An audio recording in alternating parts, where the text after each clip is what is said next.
In this video, we will look at how to find the resistance in a parallel circuit, both when you need to find the total resistance and when the total is known and you need to find an unknown resistance.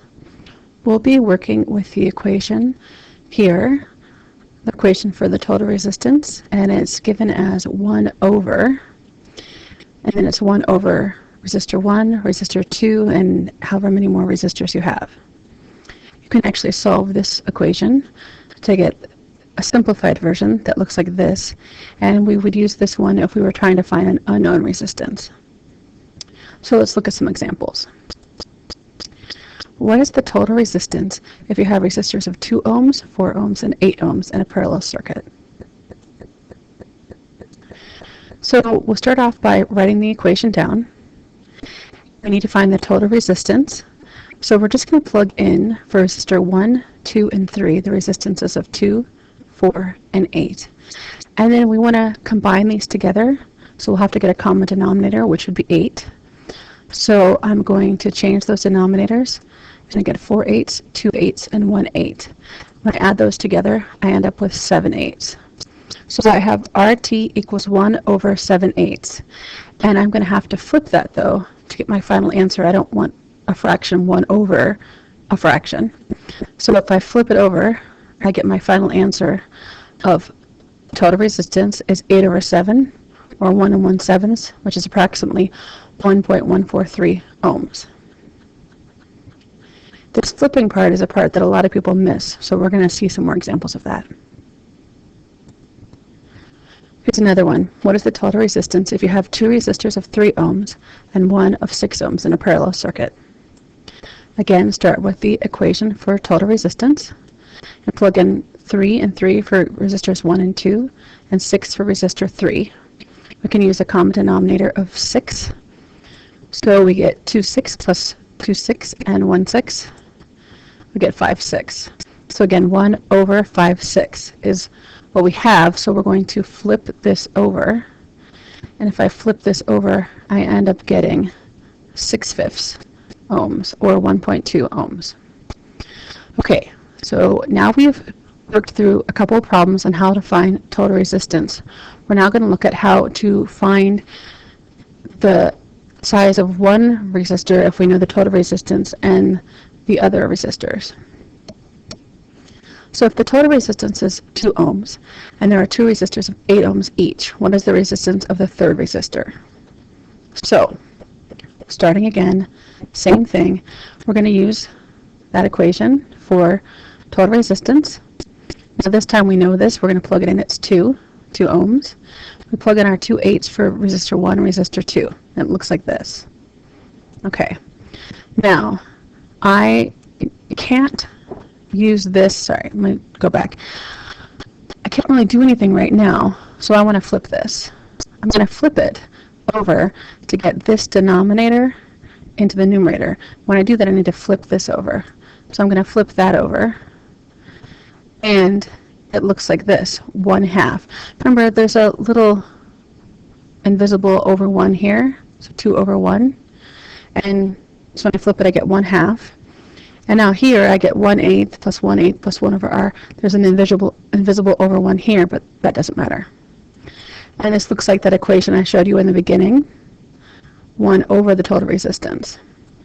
If I put 1/8 and 1/8 together, I get 2 8s, or 1/4. At this point in time, I can solve this equation by subtracting 1/4 from the side. So 1/2 minus 1/4, and that gives me 1/4 equals 1 over r.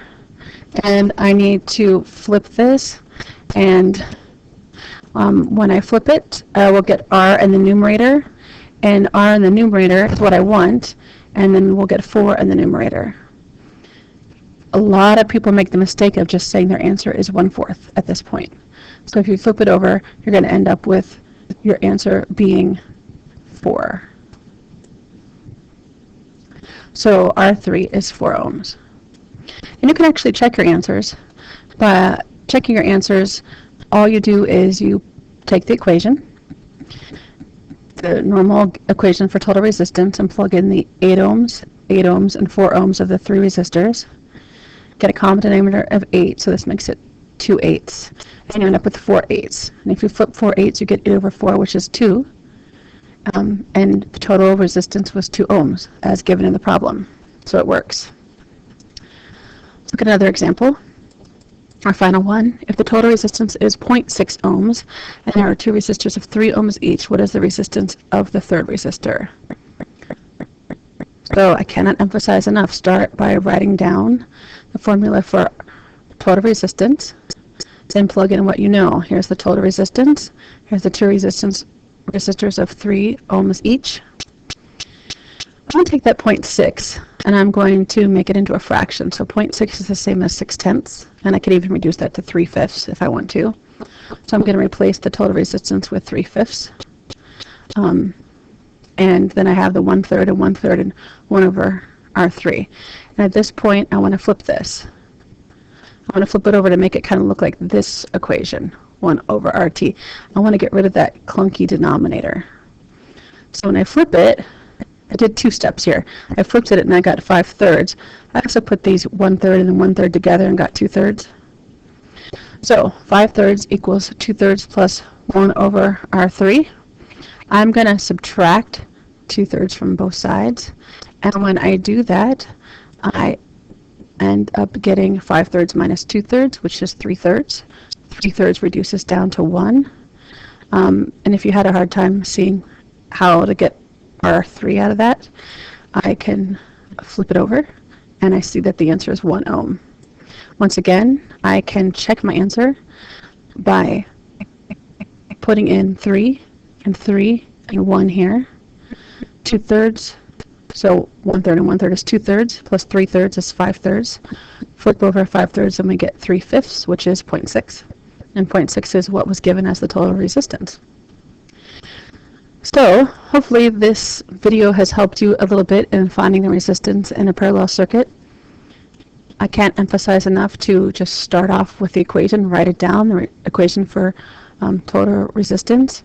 Don't forget the 1/over part. A lot of people tend to leave that out. Just emphasize that, put it down.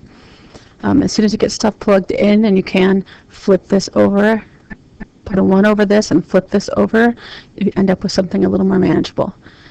Good luck, and hopefully you will find some success with this.